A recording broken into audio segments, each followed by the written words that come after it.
Бул жылы ашыкча жүк менен каттаган унаалардан транспорт инспекциясы 1 миллион 300 миң сомдон ашуун айыппул өндүргөн.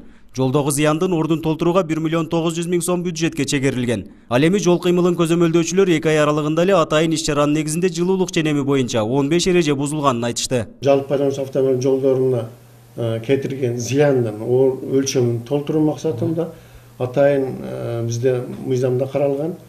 Бул боюнча былтыркы жылы 193 миң зыяндын ордун толтуруу суммасы кайтарылган болсо, быйылкы жылы 1 миллион 900 миң акча каражаты бюджетке чегерилди. 2 айдын ичинде бар жогу болуп 5188 административдик протокол түзүлдү.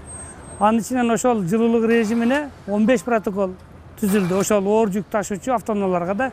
Бул элдердин айтуусуна караганда азыр бул жерде мына күйүүчү майларды ташый турган автоунаалар түнкүсүн жүргөнгө мүмкүн эмес да, ошон үчүн алар өтө берет. Транспорт министрлиги 1-июндан 1-сентябрга чейин 2 айга 25 тоннадан ашыкча жүгү бар унаалардын күндүзү жүрүүгө тыюу салган. Ошол эле учурда күйүүчү май ташыган унааларга жана гуманитардык жүк алып бара жаткандарга уруксат берген. Бирок Ош-Баткен Исфана жолунда негизинен 40 тоннага чейинки күйүүчү май ташыган унаалар каттайт. Аларды ошол эле буйруктун негизинде аларга жүрүүгө уруксат берилген.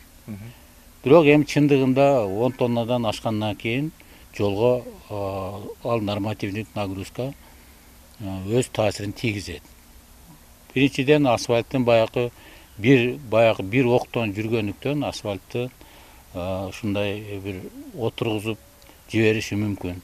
Кээ бир жерлерде ушу асфальтты жылдырып жибериши мүмкүн. Ош-Баткен Исфана жолунда күн сайын орто эсеп менен 3000ге чейин унаа каттаса, анын 30%дан ашуунун оор жүк ташыган унаалар түзөт. Күн ысык мезгилде бул унаалар асфальтка зыянын тийгизип, жарактан чыгарарын адистер айтып келишет.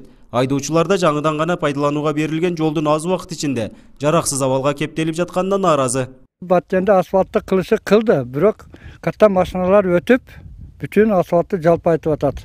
Эрип кетип атат. Күндүн ыстыгыга эригениге жараша ушу катта машиналар ушу кечеси жүрсө кандай жакшы болот, салкында эрибейт. Анан күндүзү жүргөндө асфальтты эритип, мына майда машиналарга баллондорго жармашып атат, жолдон неме кылып атат, жолду гармошка кылып атат. Күйүүчү май ташыган унааларга чек коюлбагандыгы Ош-Баткен Исфана жолуна зыянын тийгизбейт деп айтууга болбойт. Ченемден ашыкча жүк ысык аба ырайында жолдун айрым участокторун жараксыз кылган. Ошондой болсо да коопсуздукту эске алуу менен күндүзү жүрүүгө уруксат берилген.